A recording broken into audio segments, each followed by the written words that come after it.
Hello, welcome to Also Driven. I'm Jim. And I'm Siôn, hello. And we have the Volvo and the car trailer. Why do we have the Volvo and the car trailer? Because we are going to go and collect a Microlino. And by we, I mean Jim.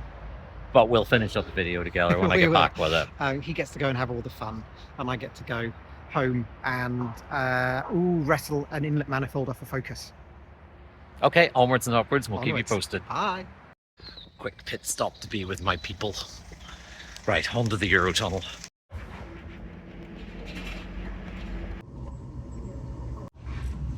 Next stop, France.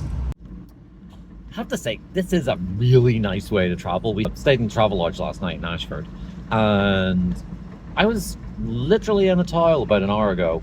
So you just get up, get showered, grab a Mickey D's across the road, and 20 minutes brings you down here, and they put me on the first train that was going.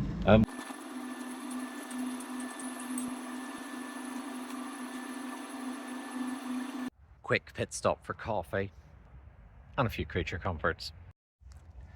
This thing is actually not that bad to drive. Like, you kind of imagine having a thing on the back that's actually bigger than the car would make it really quite weird to drive, but fair play to the Volvo. You do have to give it to the French. They really do know how to do motorway service stations.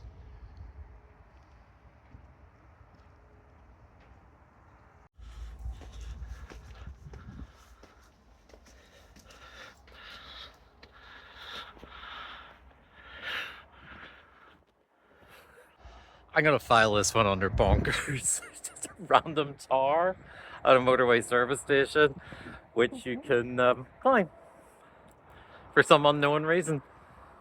Welcome to France.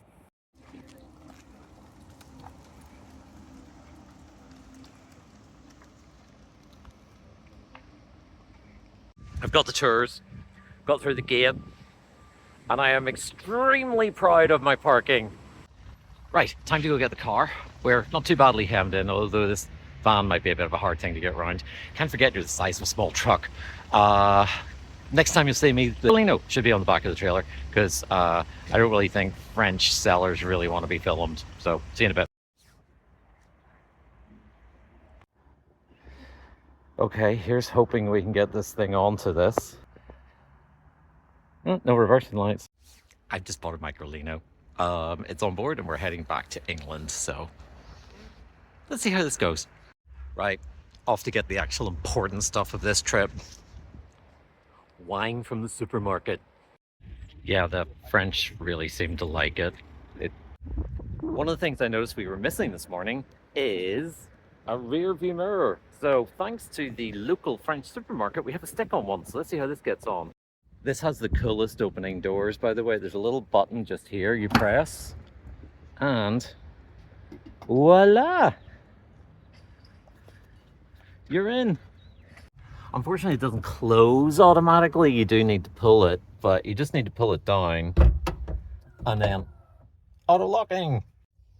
I feel like we should have been doing an unboxing video here, but yes, there we go. This is our mirror. Hello, mirror. Yes. And that goes up here somehow. I get the sensation 2 hands here would be a lot more useful. Okay, 2 hands, and we now have a rear view mirror.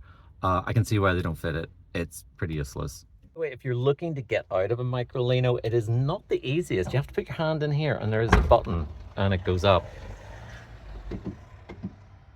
Ooh, Belsatis! I know, France is full of cool cars that aren't cool anywhere else, but ooh, Belsatis! Right, let's go get some coffee and get on the road. I've just noticed this has the cutest keyring that came with it. Oh wow, I like that. Sometimes you just want coffee. I don't think Americans would recognize this as a McDonald's. Yeah, sometimes you don't want to be deciphering the French menu. Sometimes you just want coffee. Oh, we're gonna need a lot more coffee. So what is the Microlino actually like to drive? Well, let's get it off the trailer and take it for a scoot along the very beautiful sort of northern French coastline as we approach Calais. Now it's off the trailer, let's have a little look around it. It's powered up at the minute, so you can actually see here that you have a daytime running light, runs the whole way along the front. It's actually running on 13-inch wheels, which are perfectly fine on the Fiat Panda, but look absolutely minuscule here for some reason.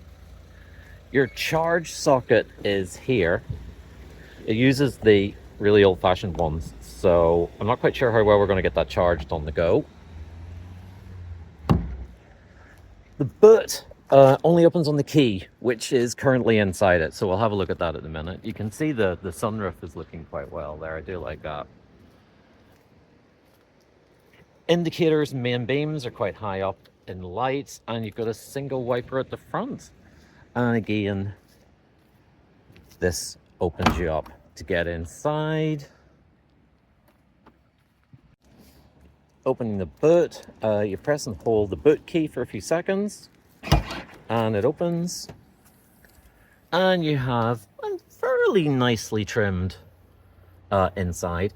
Comes with some card charging cables and seemingly some bottles of alcohol. So that is your granny charger, so you can charge it from a socket in the house. And this one is to connect up to a socket on the side of the road. So that's what those do. If you're not too aware, they are actually made in Italy, even though they are a Swiss company. But Micro, as I say, were big for scooters. And you got some lights at the back as well. Annoyingly, the front door has a power catch on it. The rear one doesn't, so you do actually have to slam it to get it to close. It's really hard to film this because everywhere you go, it draws a crowd. It is a bit of a pain in the ass to start because, first of all, okay, you've got a key, which I'm pretty sure this is off something else. I think it's a Vauxhall or something. I have no idea, but it does look suspiciously like if I peel the Microlino off, there'll be another car manufacturer's logo under there. So you turn the key and wait. It makes a clicking noise. Press the brake pedal. It all comes to life. Okay, so the instruments have come alive and we put the foot on brake and go into drive. Old-fashioned handbrake. No hill holder, so I have to learn how to do your hill starts. And off we go.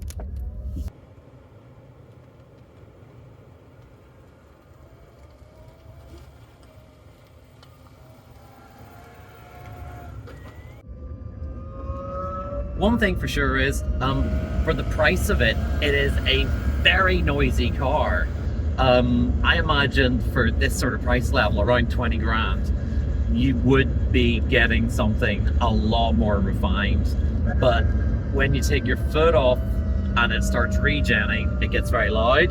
And then obviously when you floor it, it gets loud again. But on the other hand though, there is nothing that is going to put so many smiles on the faces of the people who see you driving it, and thus you will smile back. It is a smiley car. It is straight out of Pixar. I hope you can hear me over the noise because this is a lot of fun, but it's probably driving you nuts. If you got tinnitus, this is probably going to like drive you insane. It gets way worse when you're accelerating uphill. Keeping with the 50s theme, we do actually have a full-length sunroof. So pull down, push, and flip. This is its natural habitat. These very slow, windy French streets. I'm getting my picture taken. There really is nothing like this for people like wanting to interact with you. It's bizarre because obviously I don't speak French, and a lot of people here only have a very smattering of English, and they're so keen to want to talk about it or ask questions. I'm doing a roundabout now. It feels incredibly big because this thing literally turns on a dime.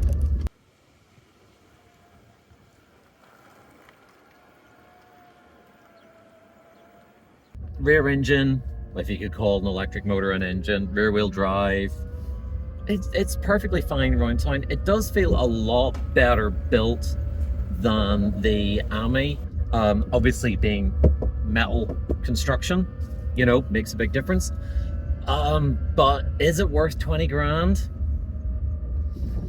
I mean, right at this moment in time, there is an offer on with MG where they're selling the electric ZS for 19,995, which by the time you throw a few options onto this, they're roughly the same price. And this has, there we go, another fan.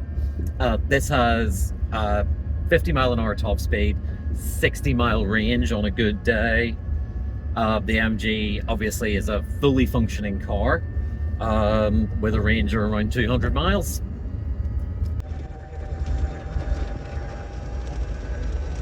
I've been driving up and down between these two villages. I think this is Ambletus and the other one is something else. And there is a couple who've been walking the road as like a hiking type thing, you know, with the sticks and stuff. And the lady gets really excited every time she sees the car, and we just seen her again for the third time, and she's just waving like crazy. And I know 20 grand is a lot of money for one of these, which makes it the same price as what MG are charging for the electric ZS at the moment, which is, but no one is going to wave at you in an MG. And we're at the Eurotunnel, nearly home. I'm going to be meeting up with Siôn later and we'll get his opinion on the Microlino. And we're back. Yes, safely in Cambridge, and Jim has stopped shouting at the pod point in Tesco, and we have managed to charge it to 100% overnight by plugging it in to the wall using the granny charger, which is a phrase that I don't like particularly. Although there was a slight hiccup with that too, because there are several different sort of amperage settings on the plug, and when we had it at 16 amps it didn't charge at all. When we put it on 10 amps it did. Why does it have to be so why would you have a setting of like, let's give you a setting that doesn't work? Yeah, no idea. Anyway, it's charged now. Okay, 100%. I promised it wouldn't be a rant about why these things have to be so complicated, but why do they have to be so complicated? So here it is. I am aware that there is a little button down here that you press to open the door, and it's the coolest feature ever. That's ridiculous.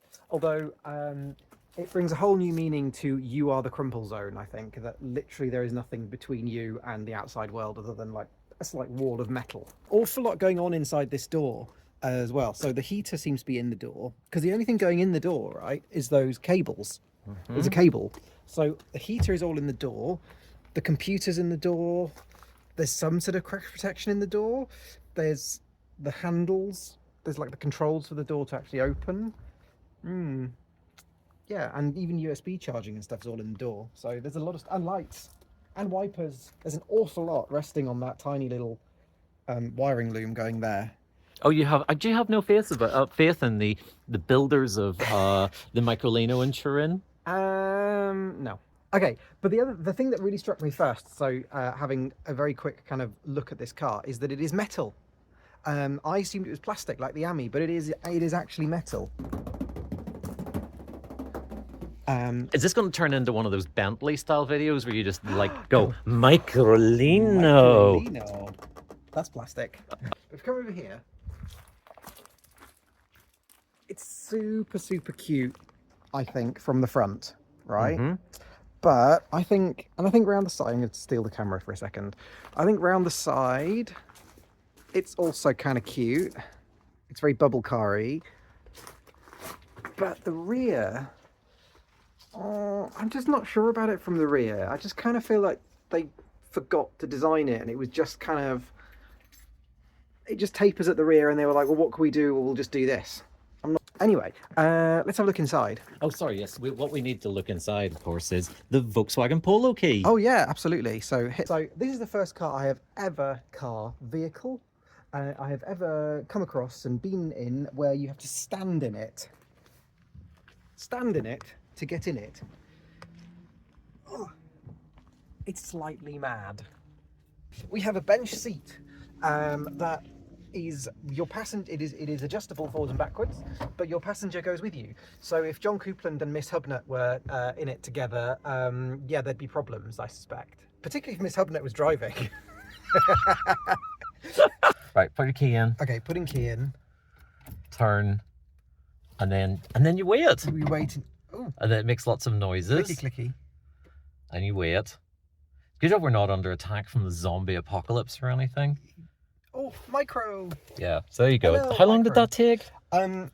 Long enough for you to think it's broken and dead. Okay, this is, I mean, it's cozy in here, but it doesn't feel bonkers. We have quite a big boot, I noticed. So there's loads of space in there, which is quite good. But we do have incredibly kind of naked wires there that dangle down. And again, they're not going to break at all, are they? Like within 5 minutes of using the car and having something slightly big in the boot. Yeah, that's quite weird. That is a bit odd. Also, no luggage cover. No luggage cover at all. We have a steering wheel out of like an MGB from 1973. I was thinking a kit car. Okay. Especially with that boss, because that looks like one of those universal bosses. It is a kit car one, isn't it? The indicator and horn stalks, it's really familiar to me. Is that off a Citroen's Antia? I think that's off a Citroen. Okay, I'll take your word on it. I'm pretty sure. It looks really familiar. We have, so the controls for the gear stick are down here with a little picture of the Microlino on it. I don't know whether you can see it. Zoom in a little bit on that. Look, there's a tiny little Microlino with a rocket ship on top of it. Because it's also the sport button. Oh, it's a sport button. Okay. Yeah. And I think that selects. Do you press those or do you twist it? Twist. So it twists like You the have to gear. have your foot on the brake. Okay, cool. So that's how it works to get into gear. That's nice. We've got some like storage. This is quite nicely trimmed. There's a little bit of like velveteen, velour-y stuff here. And then we've got kind of some harder wearing fabricy stuff there. It's much nicer trimmed inside than the Ami was, because the Ami just wasn't trimmed at all. So there is stuff. Although a little bit more funky, and I think the Ami was a little bit more user-friendly. Like, it was much more obvious how to get out of the Ami, because you did this button here to open that. It's behind the handle. And it's completely unmarked. Yeah, you've no idea. You have no idea how to get in and out of it. Although somebody did say to me, if you don't know how to do that, this is your other option. Ah, cool. Good idea. Which Yeah. isn't... This is the thing. Having spent a lot of time in this yesterday, jumping in and out to take shots, I'd have to say that gets to be a pain in the ass after a while. Right. You know, the door being massive and quite awkward to get in and out of does end up being a pain. You slammed that a couple of times so the soft close hasn't happened.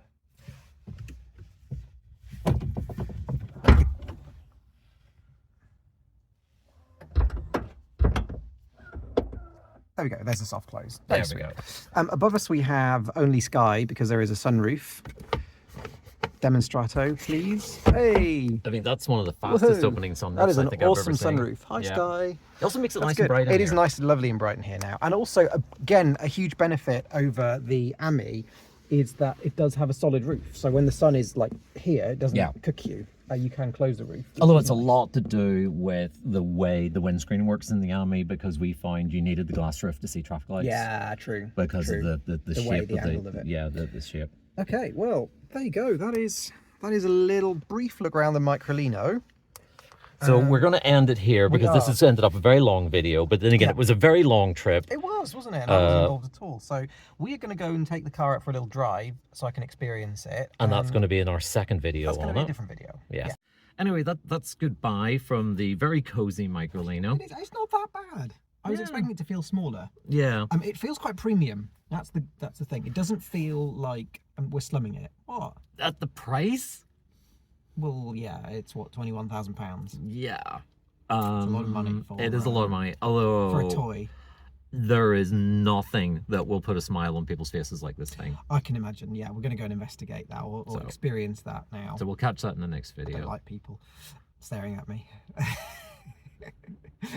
Why do we do YouTube if I don't like people staring at me? You can't see them staring back. Wave at the people staring at you. Bye. Bye.